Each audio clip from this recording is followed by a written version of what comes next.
You know what? Cocaine aside, you should do that for kicks. Yeah. Take the dick and just go. I support sniffing penises instead of doing drugs. Hello, frenemas, it's me, here with another reaction to, You asked for it, and I'm here to give it to you. This time, I'm going to be reacting to the episode about drugs. I'm Dr. Jake, a real-life gay doctor here to clarify medical quandaries and inject your daily dose of queer culture. If you'd be so kind, boop that like button. Subscribe to the channel. So let's get on with the reaction. Hi, I'm the postage stamp you sell in high school telling people it's acid. Trixie and Mattel. So people do sell fake drugs, it's a real thing. The placebo effect can sometimes make the people who take those drugs still act as if they're on the drugs. We all know that really stupid person who was drinking the virgin pina coladas and all of a sudden is drunk, right? That can happen with other types of drugs too, and it's annoying. But hey, I guess it's better than taking the drug and having a serious reaction, right? We are not promoting the recreational use of illegal drugs. Now, fair. Please have a signed permission slip from a parent or guardian before you attempt any illegal substance. I'm also not here to glamorize drugs. I'm just here to tell you what the drugs are and what they might do to you, good or bad. Okay. So we've got uppers, downers, and then we've got hallucinogenics. Candy Are you corn. guys taking notes? In medical parlance, those are stimulants, depressants, and hallucinogenics, so the same thing. So do you want to feel Happy and happy? do you want to feel relaxed and peaceful and lovely. or do you want to see the sky melt and your balls float up into your vision and what? Yeah. So there's Do you like that stuff? I love all of it. These are all interesting descriptions. One thing I have to say is that everyone's experience with drugs is different. Every single person has different genetic physiology that can make them have a different reaction to different types of drugs. Some people, when they have marijuana, they become incredibly anxious. Some people, when they take it, they can become incredibly calm or hungry or horny, whatever. But it's all different, so just keep in mind that no matter what somebody else says about how you should react to a drug, you may react in a very different way. And your reaction may be better or worse than theirs. Much better or much worse than theirs. I never really was a girl that went down. I never really wanted to go downtown. I always wanted to get stuff done, do stuff, be happy and energetic. Do you know what I mean? So Yes. I never did heroin, thank God. So let's talk heroin for a second. Sorry to mansplain it. Heroin is an injectable drug. It is an opiate, a depressant, and it is one of my least favorite drugs in the entire world. I see so many people come into the hospital with overdoses from heroin. Because it's a depressant, it can literally make you stop breathing and die. And many times the people that I see coming in need to be intubated or have a breathing tube placed after they take heroin. Not exactly a fun place to be in your 20s. Or 30s, or 40s, or 50s, or 60s, wherever.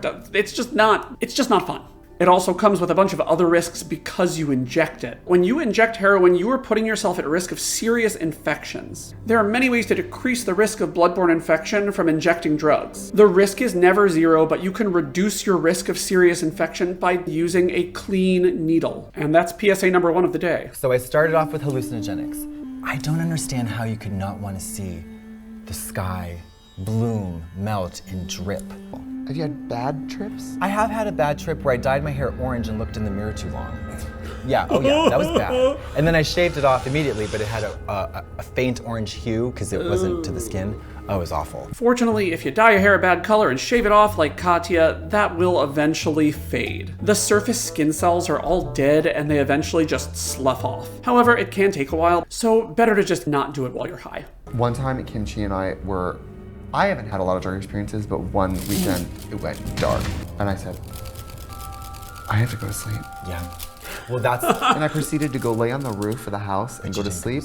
And I got a sunburn on half my body that I had on Drag Race. No matter how you get it, sunburns are bad news. They lead to premature aging of your skin, they can lead to skin cancer, so if you're gonna go outside, please wear sunscreen. You will thank yourself in 20 years when you still look like you're 20 years old. Did I follow my own advice when I was younger? No, I don't follow people's advice. That's ridiculous. Hey, when you're on your third roll at noon on a Sunday with Kimchi making out in the sunlight, maybe pull back. Oh man. That tongue flap is the most disgusting thing in the entire world, but it does remind me of Chanel from season 1 of Drag Race when she was Miss Mandarin.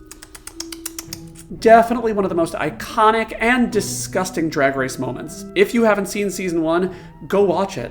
Origins of Bibi Zahara Benet. Drinking Robitussin. So Robo-tripping. Robo tripping, yeah. No. So we drank Everybody got their own little You thing did of it? Robitussin. Yeah. I was like in 9th grade or something. I got a rash that started at the crown of my head that traveled about this thickness all the way down to the soles of my feet. Did this happen? Over an hour or two. Was it real? I think it was real. It was there for me. And it was like, I was in McDonald's. We had a good time after that. So, okay, cocaine. We've addressed drinking Robitussin on this channel before. Long story short, just don't do it because you can literally die from drinking too much Robitussin. You can have hallucinations from it, and maybe not even the fun kind. Please don't drink Robitussin. Pretty please. CCC. Crack, coke, I've crystal. done cocaine. Okay. Not proud of it. Cocaine is one of my least favorite drugs. Okay, most drugs are my least favorite drugs. I'm a doctor. But the reason that cocaine is one of my least favorite drugs is that it can kill you literally the first time you do it. And if it doesn't kill you, it can cause a heart attack. So people who take cocaine or crystal meth, they have a period of hyperactivity and then they crash. So a lot of the times someone will come into the hospital for, say, a heart attack from cocaine or worry of a heart attack from cocaine because you can have chest pain from using cocaine that isn't a heart attack. And then 8 hours later, they're totally zonked and the nurse comes to me and is like, oh my God, they're not responding to me. Definitely not as fun when that nurse is trying to wake you up and all you want to do is sleep. My dick's so long, if you were to do a line on it, you'd have to stop to take a breath. I have no time for cocaine off of a dick. I imagine but cannot medically confirm that it would be very difficult to snort cocaine off of a penis because the first step is to get the cocaine to balance on the penis. For a moment at least, there's a dick. You're smelling a dick like it's a cigar. That's pretty funny. Oh, that is a Weeds reference. I get that. That show was really good for the first 2 seasons and then took a nosedive. Comment below if you think that season 3 was actually good. You're definitely wrong, but I'd like to hear about it. Cocaine aside, you should do that for kicks. Yeah. Take the dick and just go, Yeah, sniff it like a cigar. Yeah, that's great. Without drugs. I support sniffing penises instead of doing drugs. I think that is the best advice that they've given in this entire series. If I tried to buy drugs, I think I would just walk Hollywood Boulevard and just hope that I would meet a drug dealer. Because how? Well, you will, but here's the twist. It's gonna be fake. Think hard before you put something in your body if you don't know the person that gave it to you. I've had a lot of patients come into the hospital who did cocaine, but it was laced with fentanyl. Fentanyl is one of the most powerful painkillers in existence, and I have seen it knock people out and make them need a breathing tube. And then think again if you do know the person that gave it to you, because drugs in the United States are not regulated in any way. Someone could literally pour their urine on a pile of cocaine and then dry it out so it crystallizes again and then give it to you, and no one would be able to tell, except maybe you from the smell of the cocaine. Hi, kitty. Come here. Oh, no. I got you. Look, it's Agatha. Tell everyone to subscribe to the channel. She's not doing it. Have you ever smoked pot? Latrice gave me a teeny little puff off her marijuana cigarette. I was like, yeah, Latrice, we have had a hard day, and I'm a cool person. I'm trying to impress Latrice. It made me inconsolably horny. I had a guy come over from the popular dating app Scruff. He had a blue beard, and the next day I woke up with blue paint on my butt. Maybe he was Captain Bluebeard the pirate. Or maybe it's Maybelline. One time I was in Dollywood, and I ate edibles, which I never. I was high for 3 days. No, sir. I was at TSA and I still couldn't feel my arms the next day. If you're gonna do marijuana, it's probably best to use edibles because you can measure out the amount that you're getting. That being said, edibles take a while to absorb, so if you're gonna do edibles, take a little bit, wait for 2 or 3 hours, and then do more. Don't do what I did the first time oh God! Don't do what I did the first time that I tried edibles. I had 5 milligrams, and then I waited for 30 minutes, said, I'm not high, and then I had more, and it was a really awful night. But let's talk about one way that you should not use marijuana. Please don't vape. Vaping can cause serious lung injury, and the reason that it does, particularly with marijuana products, is that the THC is dissolved in fats, and those fats deposit into your lungs and can make it so that you can't get enough oxygen. I had a 19-year-old come in. He was there for a week, and he had to have high doses of steroids. He was not happy. He also tried to leave the hospital 3 times during his hospitalization, but I probably would have done the same thing if I were 19. And you say, if God can leave you, what is it? If the Lord can lead you to it, He can lead you through it. Half the one, 6 a dozen is the other. What's happening? And if you want to know more about ridiculous Christian education, please watch my Christian sex education reaction. It was ridiculous. Give you $1 if you can guess how much sex there was in that sex education video. And here's a rule of thumb.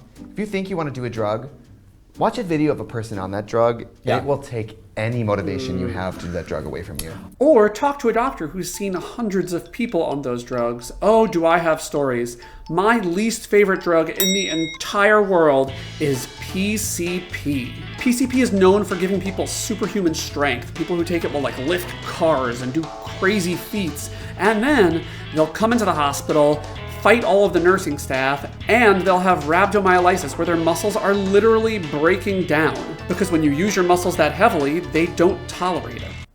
I wouldn't want to watch a show where two kind of informed people talk about drugs in a serious way. Why?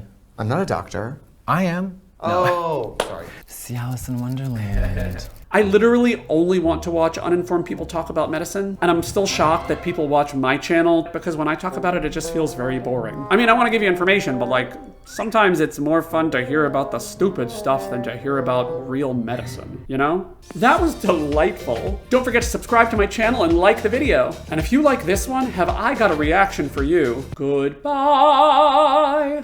Goodbye. Goodbye. Goodbye.